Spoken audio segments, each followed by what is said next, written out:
you all to our discussion today about driving accountability through core values. So really, I just want to thank you for investing in yourself and investing in your future. And as I was doing some prep for today's dialogue, I found a quote that came from Elvis Presley.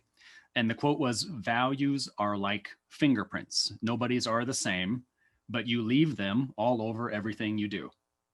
And I really did enjoy that quote because it is pretty true in terms of how we interact with lots of different people. So if you do have any questions or comments, don't be afraid to place them in chat. And please make sure that you have your mobile device close by, because I'm going to use an online polling software to ask you some questions anonymously. So make sure that your phone is close.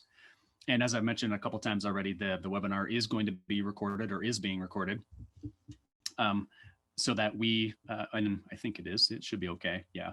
So being recorded to make sure that anybody who wants to watch this later can. So if you happen to be watching this post live attendance, then great. Thank you so much for keeping an eye on us. So also at the very end of the discussion today, I'm going to offer a free code to the Peak Fleet, and to maybe if you want to complete their online core values activity. But I'm really trying to limit the number of people who use the code, so I'm only going to offer it to those folks who actually attend in person. So a little bit of background about me. If we haven't met, or we just haven't had a chance to get to know one another deeply, for the last 10 years, I've been speaker, leadership consultant, executive coach, and my work is really about guiding leaders and organizations through really big challenges or through some sort of transformation. I really pride myself on listening actively and trying to find a way to create safe spaces for people to express themselves and to feel heard, to be vulnerable, to take risks, to learn, and really, honestly, to become their most authentic selves. And so my mission is about unlocking human potential. And I really believe that all humans have answers to their life's most challenging and pressing questions inside themselves already. And really, I don't want them looking to celebrities or athletes or politicians for answers. Because as we've seen in society over the last couple of months, that can get pretty divisive. So I want people to really just trust themselves and their intuition. Personally, I am partner to Tiffany. I have a stepdaughter named Aaliyah, who's 20. And as many of you know, I have a cat. Her name's Cleopatra, and she is featured pretty prominently in my book called I Know, which I'll talk about a little bit later. If you ever wanted to, michaelsseaver.com has more of the information that you can see there on the screen. But a lot of free downloads on the website, some blogs, hundreds of media features, and numerous videos, not only old webinars that I've done, but some other places that I've been interviewing on podcasts and things like that. So maybe there's something there that could interest you or be of value to you.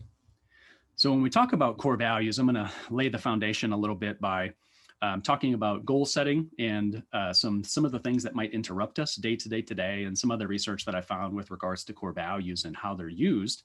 I'm going to give you a bit of a definition of core values, and then give you some things that you might try in the coming weeks to help you find connection between your core values and some of the things you do day to day, or connection between your core values and your employer's values. And I'll also share some examples about how I use core values when I'm helping people solve conflict or make tough decisions or construct organizational cultures.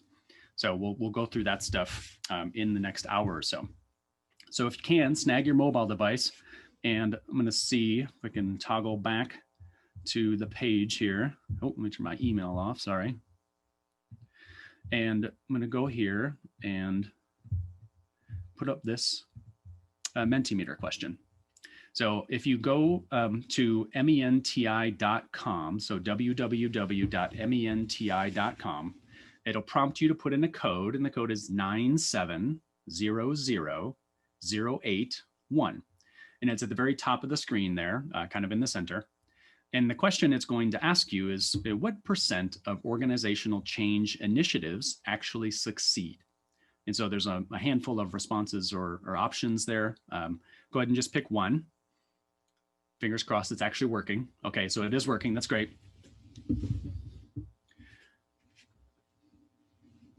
So I'll give each of you a chance to be able to respond. But what do you think? What is it when we think about any type of a change initiative that occurs inside of an organization and they set some sort of a stated objective or goal, what % of the time are they actually accomplished? So I'll give you a few more seconds there. Is anybody being challenged by getting to MentorMeter? Are we okay? Another one came in. Okay. So we believe, right, as a group here, that it's a relatively low percentage of change initiatives that are actually successful. And so I'm gonna toggle back to the slides, and that is, and if you look in the lower left-hand corner, your assessment, right, which was, hey, maybe it's 20%, maybe it's 30%, maybe it's 40%, that is pretty darn accurate, right? In 2001, Jim Collins wrote a book called Good to Great, which was really attempting to assess and understand, what is it that organizations do? How is it that they change? How is it that they innovate? And they found, especially in Jim's book, he found that more than 70% of change initiatives actually fail. Right? We, as an organization, they just weren't good at making sure there was leadership buy-in, or communicating why something was important, or setting up the right communication frameworks and feedback mechanisms inside the business to really make that work. So when McKinsey read the book, and then in 2008 and 2015, McKinsey emulated what Jim talked about in his book, and their studies came back with the exact same responses. And so we have basically 3, probably more studies that continue to come back with the same information, that when it comes to accountability, when it comes to actually facilitating change, when it comes to meeting stated objective or goals, we in organizations, as a society, we don't do very well. And so at the center, the number there, the 8%, I was doing some research. I saw this on Forbes, and I saw this on US News and World Report. And kind of apropos, because we're recording this and we're having this time together in the latter part of January, early 2021, is that the vast majority of New Year's resolutions are not accomplished. So people basically by February give up. So 80% of people fail in whatever New Year's resolution they had set for themselves. They fail by the end of February. And by the end of December, right, so through the entire year, only 8% of people are actually able to accomplish some sort of a goal that they had set for themselves.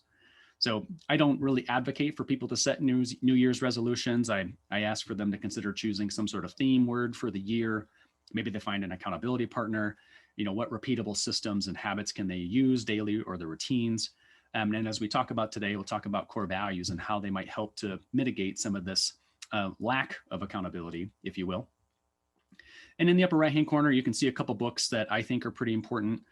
If you attended last month's webinar where I talked about emotional intelligence in more depth, here's just a quick snapshot of that webinar, but also some pretty important stats when it comes to understanding accountability. So at the very top right, you can see just a quick mention of Daniel Goleman.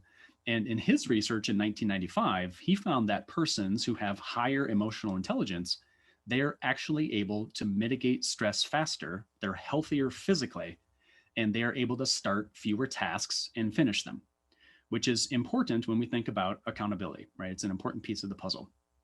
And the second one there from Bradbury and Greaves, Emotional Intelligence 2.0, is another great book, which was kind of a continuation of Goleman's work. And what they found was that persons with high EQ are 10 times more productive than those who have low EQ. And they also found, according to their chart and scale, that for every point increase in emotional intelligence, a person can add $1,300 to their annual salary. So emotional intelligence isn't just something that we do to communicate better or to become more accountable. It really is about, and it really does have a metrics-driven impact, if you will. So when I think about accountability, right, it's this willingness to take responsibility. It's how do we become liable for our choices? It's how do we give satisfactory reasoning for any decisions that we ultimately choose to make? And when we look at these things, for some reason, societally, whether it's inside of an organization or whether it's us personally in setting our own goals, we struggle to take responsibility. And I don't know exactly what causes that, but organizationally, personally, we seem to not do well with it, especially in Western countries. And as we kind of go through society and society evolves and changes, and I kind of wonder to myself, or I kind of think, are we really, as a society or as a person, are we looking for some deeper meaning as to why we're doing what we're doing? And I really think about that a lot in the work that I do as a coach, to try to help people overcome the challenges that they have when they don't want to be accountable, or they don't want to take the time to accomplish a task they said that they wanted to. So I try to help them come back to the real underlying motivations, the core values, maybe their personal mission, and say, like, what's the underlying meaning as to why this is occurring? So when we think about all of these people that are not finding success in accomplishment or achievement, maybe we need to be spending a bit more time helping them understand why they're doing it. And maybe that's the thing that opens up the door for them in some meaningful or powerful way. So one of the things that I was also thinking about when I thought about accountability, right, was interruptions and stress and how do these things kind of come together. So if you look in the lower left-hand corner, the International Journal of Work and Stress found in February of 2019 that there are 85 interruptions that occur every single day. Now, this was, of course, pre-coronavirus, and so this was actually in an office environment. And I can imagine that for those of us who are working from home, that number of interruptions is probably higher. But what was really interesting about this study is that when interruptions become predictable, all humans have a capacity to build coping mechanisms, right? They find ways to get around the interruption. But when the interruptions become unpredictable, this is where coping mechanisms fail, right? We don't have the capacity to basically predict or try to come up with some sort of quick resolution. Our coping mechanisms fail.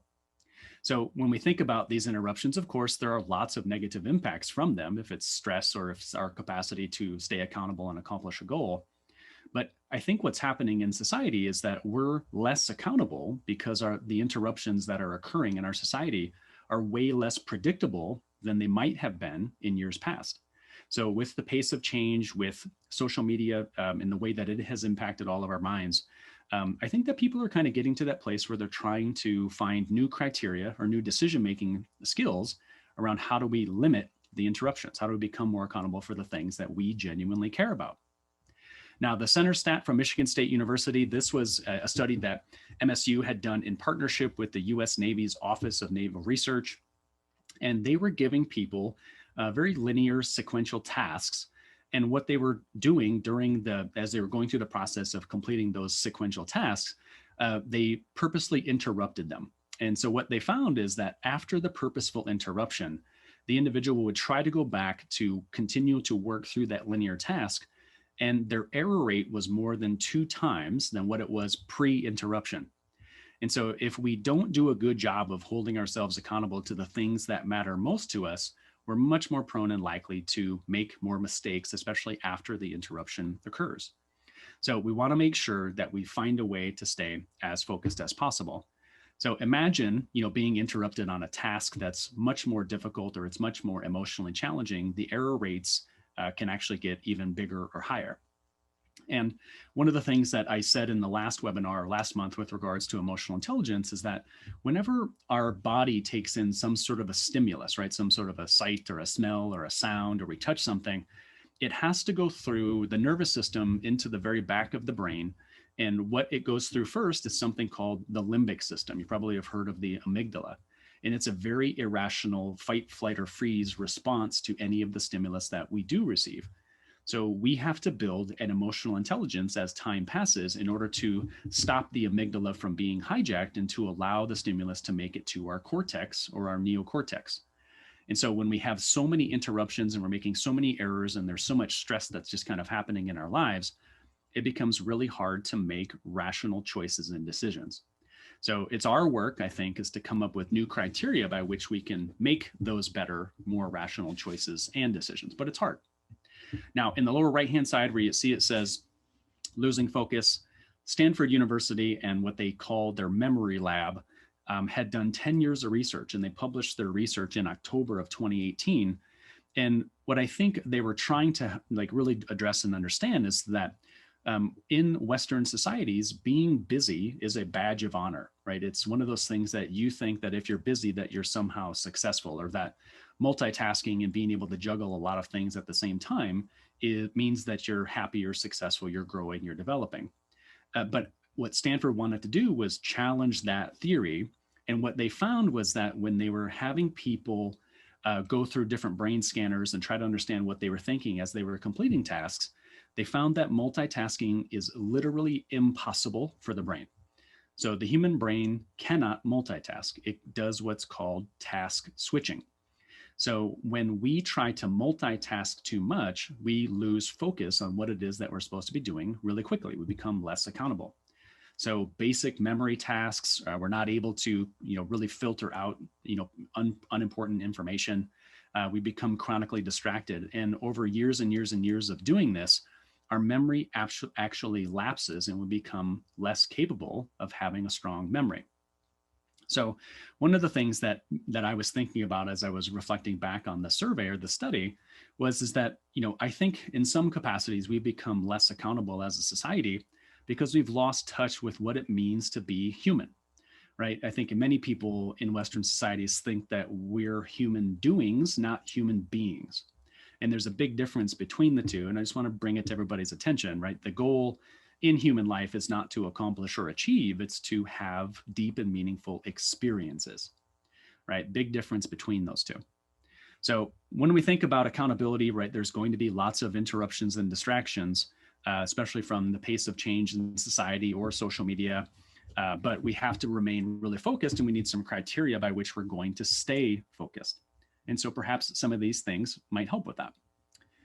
When it comes to core values specifically, you can see on the left-hand side, there's an organization called FOND, and they are an organization that does social recognition and service rewards. And they have great analytics suites for performance, and they offer corporate discount packages and stuff for organizations that are looking to come up with fun rewards for their teams. So in April of 2018, they surveyed more than 100 HR directors across the nation. And what they were trying to find out is that what percentage of your employees can actually recite all of your company's core values. And you can see on the far left, about 30% of the people that responded said that it was a really low percentage, right, that could actually recite them all. So between 0 and 20%, that the people were actually able to respond. Or if you look on the far right, only 11% of the respondents said that about 80 to 100% of the employees can actually recite all of the core values. So maybe there's this thing where we're not using core values enough, right? And maybe there's a way to be able to bake them in more into our discussion and how we lead organizations and help them change. That could be really powerful. So Gallup in September of 2016, you can see some of those stats on the right, found that about 23% of the respondents in 2016 really agree that they can apply their organization's values at work every day. So that's a pretty small percentage of people who basically can take their company's core values and bake them into processes or into discussions or into meetings, into some of those really hefty decisions that they might have to make. So that to me was pretty telling. But when I thought about this, I was also thinking like sometimes the most simple solution or the most simple option is the one that's the best, right? Or could be the most utilized.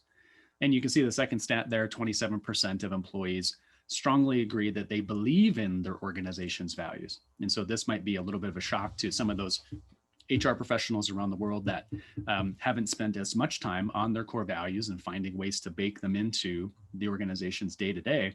But it could be an untapped method of ways to actually help their teammates and or the teams in general accomplish goals. So what I'm kind of advocating for here is that maybe we should be setting a little bit more time to have experiences, or we should be setting fewer goals, and we should be really thinking about purposely limiting distractions and trying to intentionally have more meaningful experiences where we not only know what our core values are, but we get to purposely live by them. And then if we're a really forward-thinking organization, we can find ways to help our employees do the same, right? It does help to make sure that we limit the distractions, we're more focused, trying to remain accountable for something specifically, because much of what you see on the screen is that we're not using this as a society to really genuinely help and uplift our employee base. So snag your phones one more time. I'm gonna ask you another question. I want you to think about this. Where are humans taught to uncover and live our core values, or are we? And so I think you can freeform your response here. And so just, is there a spot in society that you first learned about your core values? And maybe you haven't, maybe that's just something that hasn't occurred for you yet, but did you possibly learn about your core values in education system or inside of an organization? Or maybe through some sort of religious institution? Have you learned about them? And if you haven't, you can just type in or say, hey, I haven't learned mine yet. And this is the first time I'm really having this discussion. So I'll give you a chance to enter that.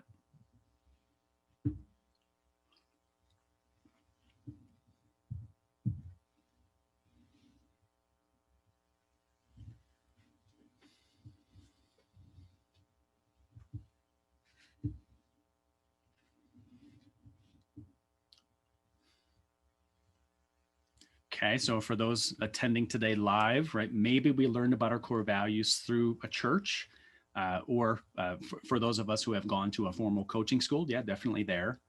Some of us have been more proactive in, really seeking that professional or personal development. So maybe we learned about them there. Definitely family and friends can be a source of that. You can see on the left there, leaders that this person admired or had been mentored by, right? And that was important.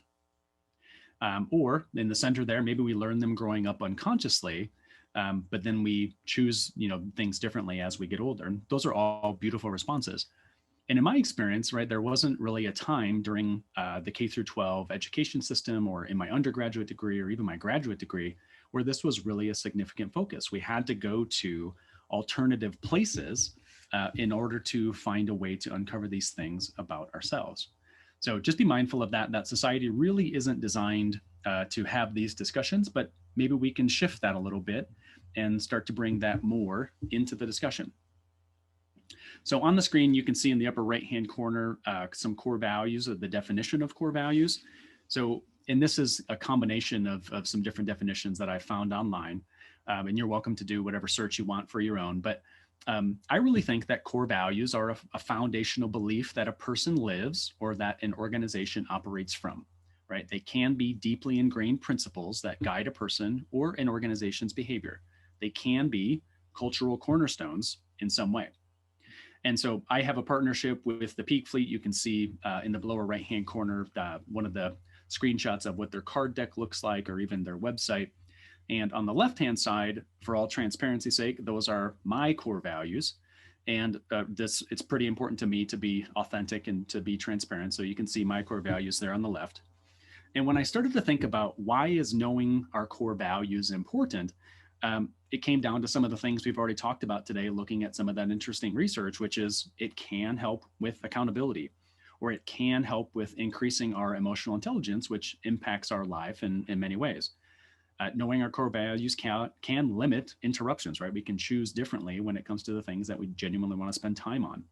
Or knowing our core values can really help us have more purposeful experiences that guide us and help us and allow us for us to contribute to things bigger than ourselves. Or some of the things that you see on the screen, like, hey, maybe it gives you a chance to learn something more deeply about yourself, or why you're on Earth this time, right? What's your personal mission, or what's your life's purpose? Maybe it helps you to find those events and activities that help you feel in flow. And if you've ever read the book called Flow by Mihaly Csikszentmihalyi, he's an old Hungarian psychologist. Sometimes when we're living our core values, we get into a state of flow, and we have the capacity to just allow the world around us to just shut off, right? And we really genuinely find a way to be into a place of being so happy and so excited about something that we really enjoy it. So sometimes it's also about alignment with our life's lessons. And I could have lots of long conversations about the Buddhists, Four Noble Truths, or Maslow's hierarchy, which we'll talk about in a few slides. Or if you followed Carl Jung and his 4 life stages, maybe something there. Joseph Campbell and his hero's journey. And so when we think about our core values, there's many ways that psychologists from decades and centuries past have been trying to understand what's the purpose of human life, and really genuinely how do we use this powerfully. So one of the things that I think is important is just setting a baseline around what is a core value, how can we live it, what are the benefits of doing it, right? And I think that's going to become a much bigger part of our society in the coming years. So another Mentimeter question for you to consider is, what % of your day are you living your core values? And so whether you know them 100% or not, just what % of the day do you think you're living them? 0, 25, 50, 75, 100?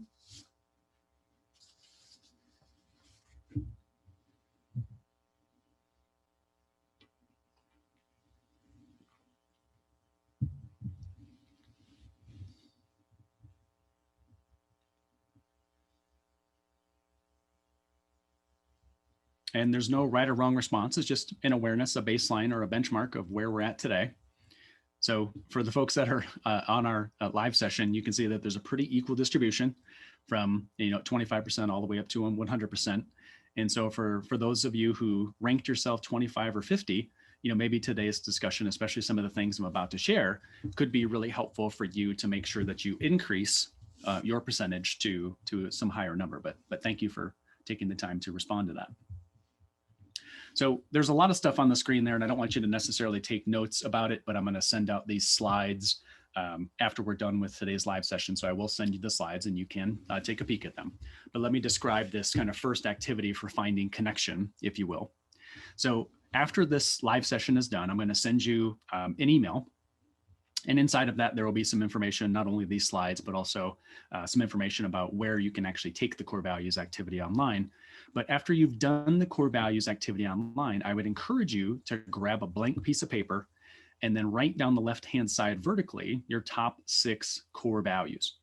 And then to the right of those core values, I would just encourage you to brainstorm 3, 4, or 5 ways that you could live that core value more. And I'll give you an example, right? You saw from the previous couple of screens that one of my core values is authenticity. So the way that I could practice that core value more is I could share a really personal story on social media. I could wear a hat, right, that has my name on it, and I could, go out into public and wear it and have people ask me questions about the hat or why I have my signature on my hat. You guys know about Cleopatra. I could take Cleopatra for a walk on a leash, right? So another thing that's authentic to me that could be interesting. My second core value was growth, right? So whether it's to talk to a counselor or a Reiki master or an energy healer, I really do genuinely enjoy learning from other people.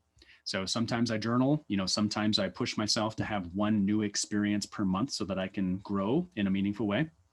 My third core value is spirituality. And so I sit in meditation for 20 minutes each morning. There are many books that I've been reading about spirituality and trying to understand the history of it for the human race. And I spend as much time as I can in nature where I can just be still. So there's no right or wrong answer when it comes to how do we brainstorm more ways to live our core value. But what I put there in those 8 little items that you see as you go down the screen is that these are just like brainstorming prompts. They're just little things to get your ideas going, just to get the ideas flowing, in that maybe you can come up with those 3 to 5 ways to live that core value more for yourself. But when I'm helping clients to find ways to implement this information, many of them want to go all in really quickly. And I would just advocate that you start small, try to increase maybe one activity that might take 30 to 60 minutes per week, and slowly have this new activity be introduced to your schedule, to your day, to your routines, to your habits. And that really does help for you to learn from it. Right. Years and years back at the Ross School of Business at the University of Michigan, they came up with something called the mindful engagement process. And it's a 3-step process where when you're about ready to do something for the first time that you had never done, you tell yourself that you're going into it purely for the intent to learn. And it's not about being right or wrong. It's not about securing the job. It's not about, winning some award. It's just with the intent to learn. So then when you're actually doing the activity, you do your best to mentally shut the rest of the world off and just really be there participating in the activity, taking in everything that you possibly can. But what the Ross School found was that the real learning came at the 3rd step, which was reflection, and really being able to connect the dots between what went well and what didn't go well. What would you do differently the next time? And so I would just advocate is that if you're going to try to live your core values more and you're going to come up with lots of different ways to live them, great. Don't try to implement them all at once. Take a little bit of time, make sure you're making time for reflection after you're doing something for the first time, and then really genuinely find ways to start to introduce more of that in the coming weeks, but not all at once. So when we're using our core values, right, accountability is really about how can you proactively and responsibly be focused on your happiness and proactively choosing to invest time into activities that fill your love tank or motivate you or keep you focused on a long-term goal that you've been thinking about for a while. So accountability isn't always an X's and O's or a metrics-based goal. Sometimes it's the little things that we do in those moments that we genuinely are losing focus or we want to go do something else. Accountability is being able to stay committed in a deep and meaningful way. So again, take the online activity, write the 6 core values down the left-hand side of the page. And then on the right, brainstorm as much as you possibly can about ways you could live that value more. And so there's 8 different things on the screen that might just be little prompts for you that if you're struggling to come up with any methods or ways, this might be helpful and meaningful for you. So think about that. So that's number one. That's finding connection between your core values and your day-to-day behavior. Now, the second one, a second way to find connection is how are we going to connect your core values and your employer's core values? And you can see a little chart that I put there in the bottom center. And what I really advocate for organizations to do, and I just did this with a pretty large accounting firm, and it was really successful because it helped the employees see themselves in a really different light. Because all of a sudden the employees were discovering things about themselves and knowing what their core values were, but now they were drawing this deeper emotional connection to the organization because they saw a link not only between basic things like compensation and medical benefits and some of the more tangible reasons why they chose to work there, but now they were finding a deeper level of emotional connection. So what I advocate for any leader or any person that wants to feel better about working somewhere or being engaged with some not-for-profit or devoting time to some entity is get out your core values, get out that organization's core values, and down the left-hand side, just write a couple of your core values, and then take a peek at that organization's core values and then see, can you line one of their core values up with one of yours? And if you can, that's fantastic, right? That's great. Now we're finding that deeper emotional connection that can be really good. So if you do find that connection, I would encourage you to give more time to that organization or entity. If it's to take on a new project, if it's to give more time to your colleagues or team members, or maybe it's to find new ways to grow inside that organization. Right? When there's alignment, I encourage you to take more time with that alignment, right? To try to find more ways to learn. So if you do this activity and you find that there is not alignment between your core values and the organization's, you have a couple different routes maybe that you could go here. And one of them is to, pull a friend or a colleague or your best friend at work, or maybe your boss or, someone that's a level or two above you, and have a conversation with them about, is there a way to change some of your tasks or your responsibilities or the things that you invest time in? And if they're willing to allow for some of those changes, that might be a huge step in the right direction for you to feel more connected to the firm or the organization. Or if they're not willing to allow for that to happen, another option would be for you to then genuinely start to look for different work or find other organizations to engage. And I don't mean to scare anybody away with that, but I always want people to be choosing themselves, right, in their own happiness and their own core values above everything else. And we know that the millennials are changing jobs quite a bit more than previous generations, and that there's a lot of reasons why that occurs. So it is important to be mindful of that. And one of the guests on our call today, Casey Hasten, I was interviewed on her podcast a few months back. And so you can hear that on wearevip.com. But that was a really important interview because we did talk about what was it that shaped the millennials' mindset and why they believe what they do or why they do what they do. And so she and I went through understanding why different generations believe or behave the way that they do. So maybe you do find connection and you double down on behavior and action and connection to the organization, or maybe you don't quite see the connection between yourself and the organization you're trying to serve. And maybe it's time to do something different with your life or your career. So that's, of course, a possibility too. So our goal in doing this, especially trying to connect yourself to your organization, is it's really about how do you make those decisions that are much more aligned with your core values or your life's mission. How do we reduce the impact emotionally of some of those tough experiences and challenges? Or how do we increase that accountability to make sure that we see how all of our hard work contributes to something bigger outside of ourselves, right? Especially those organizations that we give time to. It really does matter. So, okay, so let's go. I think I've got another MentorMeter question popping up here. So let's snag our phones one more time. And I want you to think about when you get into the point of conflict or negotiation, which of these describes your style? Are you the type of person who likes to compete? Do you prefer to collaborate? Are you an accommodator? Do you avoid? Or are you one who seeks compromise? No right or wrong answer, just knowing what your style is.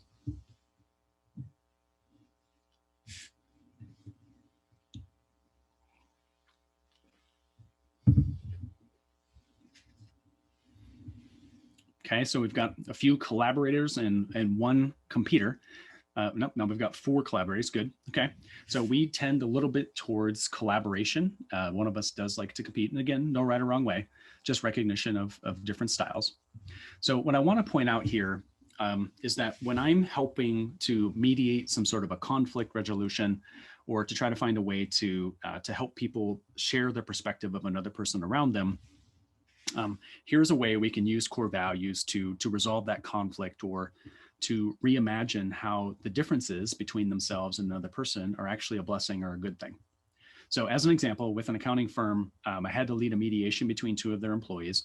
And the charts that you see on the right are the actual page that I sent to the 2 employees before we had the discussion. So you can see the person's DISC or communication preferences at the top. You can see in the middle what motivates them, right? These are these kind of unconscious, subconscious things that guide us, our choices and our behaviors. And then of course, at the bottom, their core values. And so what we did was we scheduled the discussion, right? And I gave them about a week before we were going to have the discussion to kind of think about the things that you see on the sheet of paper, but also to remind them that the objective through having the discussion was to find a win-win resolution. So when I began the phone call after welcoming them, we established some ground rules around how we wanted each of them to behave and to be very cognizant and recognize the other person's style or what they were doing to bring to the table. So then I spent about 10 minutes explaining what you see on the right-hand side of the screen. And you can see from the different charts that these individuals are pretty different. And so the differences that they were experiencing in the middle of that piece of conflict, they were able to see why it occurred.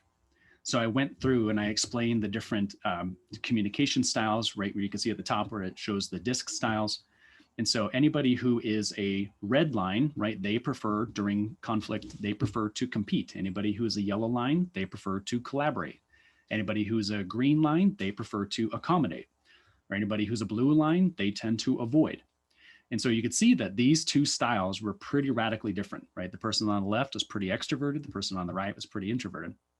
When you look at their motivators, right, they only had one motivator in common. And it just so happened that the person on the left was very much about being really efficient and objective with time, right? She was really focused on wanting to get to results as quickly as she possibly could. But the person on the right, the way that her motivators lined up was that she really genuinely wanted to create a harmonious workplace, right? She loved to be in a workplace where she felt like she was a part of a team. So one just wanted results, one wanted the experience of working in a place that she liked. And then when we looked at the core values, yes, there are a couple that are the same. They both have integrity and they both have responsibility. But you could see that the one on the left, again, wanted independence, right? Wanted to be able to drive results and to get to that kind of end goal. Whereas the person on the right was much more focused on ethics and honesty and finding a way to be a part of a team. So after discussing with both of them these various style differences in their communication or in their motivators or in their core values, it became a heck of a lot simpler for them to explain themselves and why they responded to the situation the way that they did. So after we were able to go through a little bit of a round of back and forth of each expressing themselves and having the other party validate back what they heard and why they believed what they did, it got really easy to talk openly about those perspectives.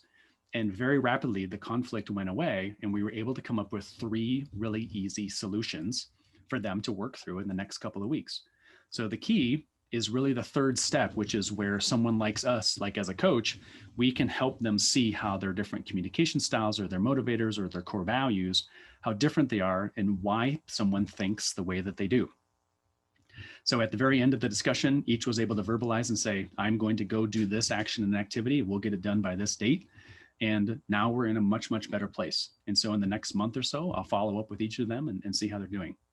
So if you have conflict with someone in your life, or maybe there's someone that's close to you that you're seeing some conflict, something like this, or using the core values and putting them side by side might be a fun or an interesting way to help any person get to the point of understanding where another one is. Okay, so conflict resolution through core values, maybe. Let's also talk about decision making and core values. Now, there are, of course, many different ways that we in society, especially Western society, go through a process of making tough decisions.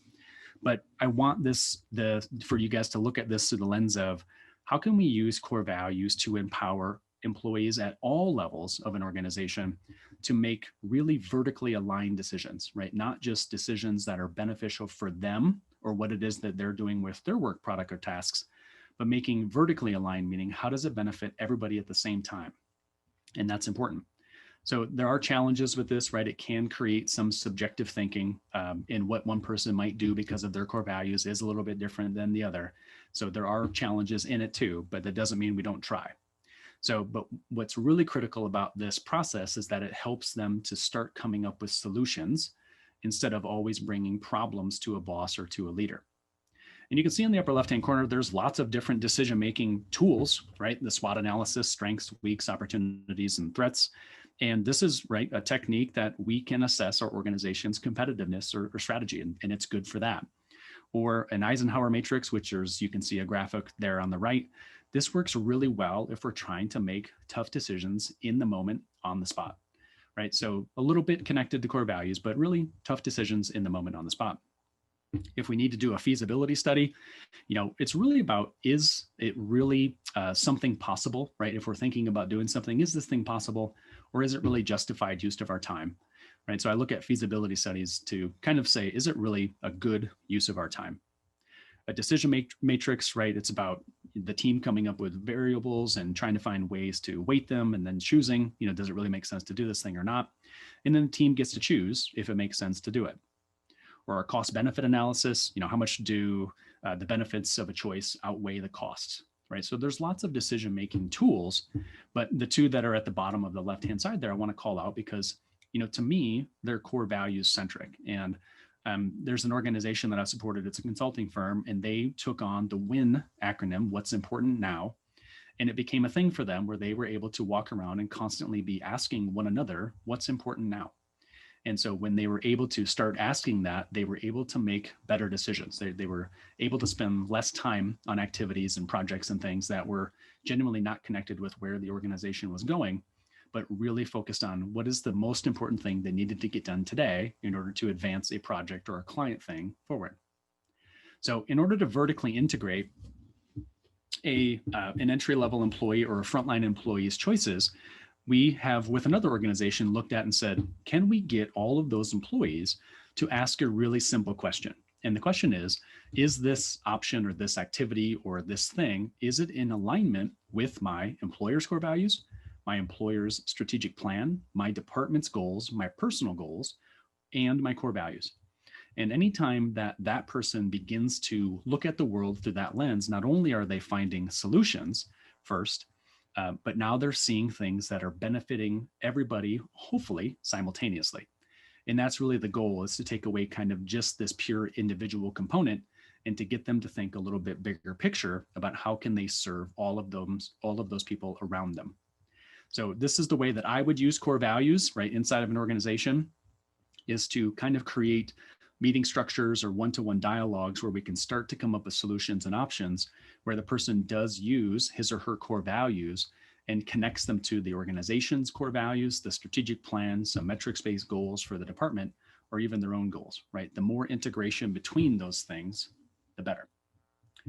And the last piece here that I'll mention when it comes to organizational culture and core values is that there are so many ways that this can be done or utilized. And I put a picture of Maslow's hierarchy on the left because I think when organizations create culture, it really is about how do we continually move every person inside the organization up the ladder, right? So we want to keep moving people up that ladder as much as we possibly can. How do we keep meeting the needs of those people on the team so that they feel safe?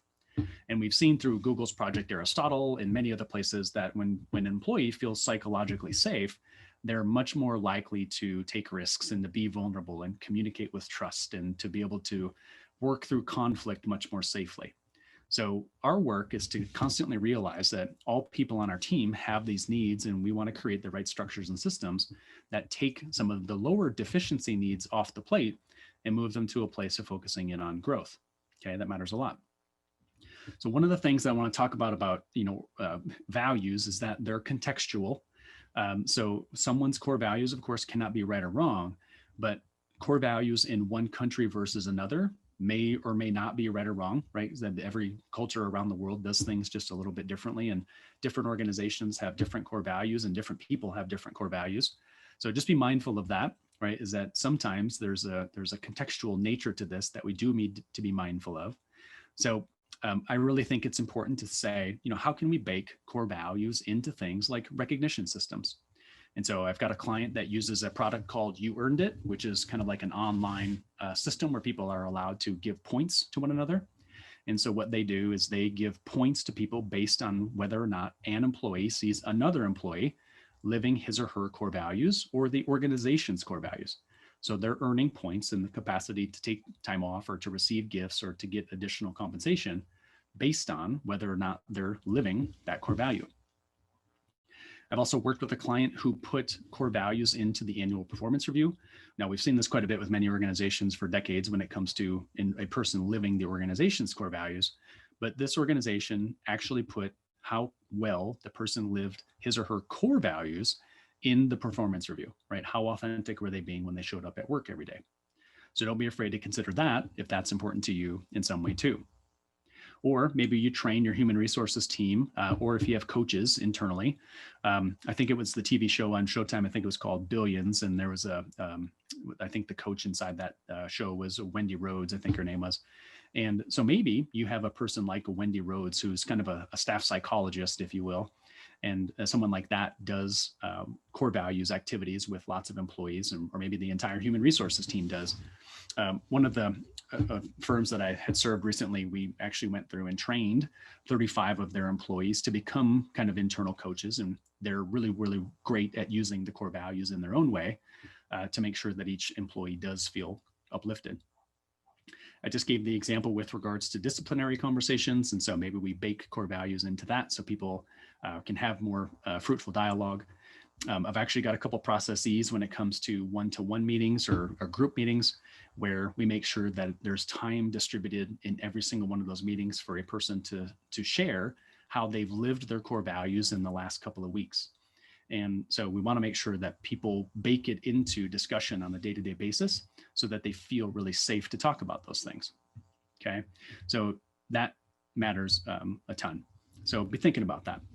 Or even organizational strategy, right? So when you set some sort of a 3, 4, 5-year plan for your company, how do you make sure that you're beginning to make choices based on core values? And there's a marketing firm in Metro Phoenix that is really well known for whenever they're confronted with having to make a tough choice, they first agree as a board or as a leadership team which core value they're going to make the decision from. Then they make the choice or the decision. They don't allow for their personal bias to get into the choice. They just say, this is the core value we're going to use. Okay, let's make the choice based on that. So when we know our core values, it can be used in so many different ways. But as we learned at the beginning of today's discussion, we're not really using it a lot well as a culture or as a society. So just wanted to give you a couple different options and opportunities to think about how do we make decisions, or how do we deal with conflict, or how can we bake core values into an organization's regular systems and meetings in a way that allows for people to live them more authentically, because the younger generations that are working today, they genuinely care. Okay. And real quick, I'm going to give a quick plug for a book that I just published a couple of weeks back. It is available, ebook, print, audiobook. And it's called I Know. You can see it on the left-hand side of the screen there. But the book is really about like my really raw and authentic story about wanting to commit suicide. So in May of 2019, it was something that I really actively considered. And so the first couple of chapters talk a little bit about, my decision to stay on Earth, if you will, and how that all kind of worked itself out. But what I really want people to kind of take away from this, and I said it when we first started our time together, was that I really want you to feel empowered to kind of take a step back from any of the celebrities and the politicians and the athletes who say that you should do something, and really get focused in on what matters more to you. What are those things that really mean a lot to you, right? The answers to life's toughest questions really do come from inside yourself, but we have to find different ways to do that. And when you go through the book, that's really what it's about. It's basically 9 different chapters of how to processes to help any person or organization get through really strong, these 3 phases of transformation. there's lots of psychological research. There's lots of client stories. You can hear personal stories of mine.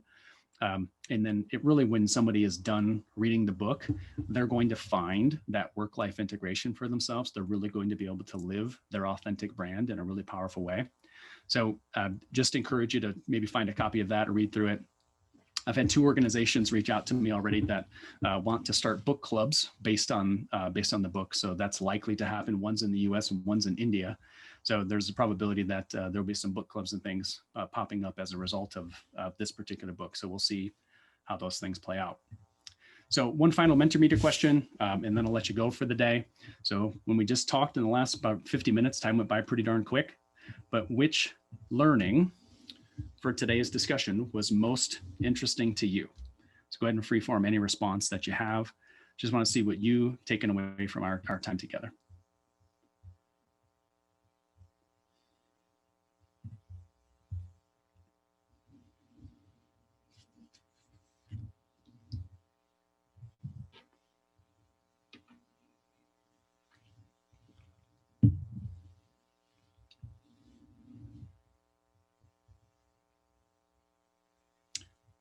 Or maybe the system isn't working, or are you guys still thinking?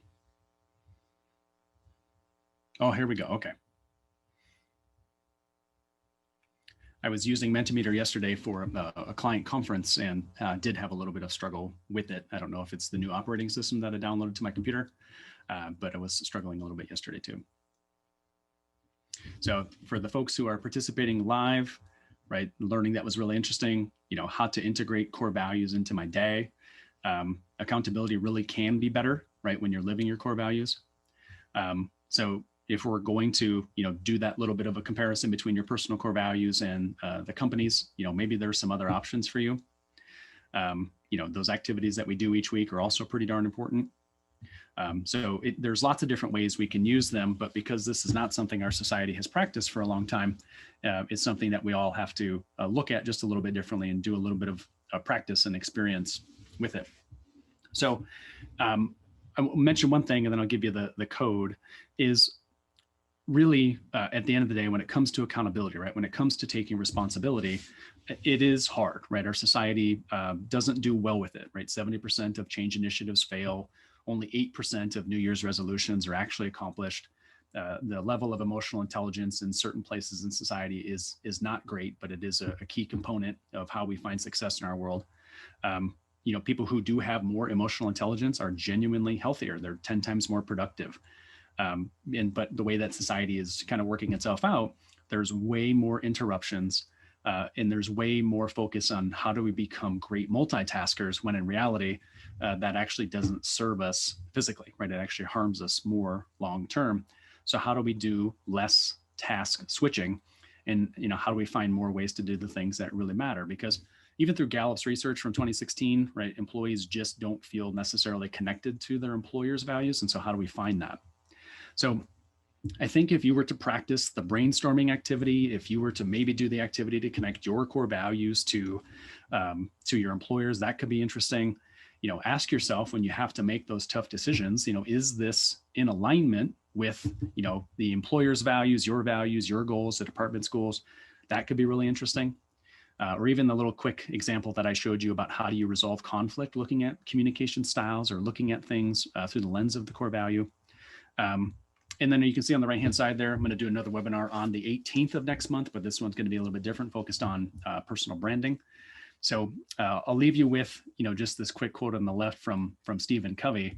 And it is a really important reminder as I think about my life's journey and the struggles that I've gone through. And for some of the folks that you probably would read about in the book and the struggles they've overcome, is that people are really not products of their circumstances, right? They're products of their choices and decisions. And it's a big leap to make from basically blaming other things around you to being in an environment where you take 100% responsibility, but it's the best leap that you can make. It matters a ton. So I really want you to do that. So with that, I'll bring today's discussion to a close.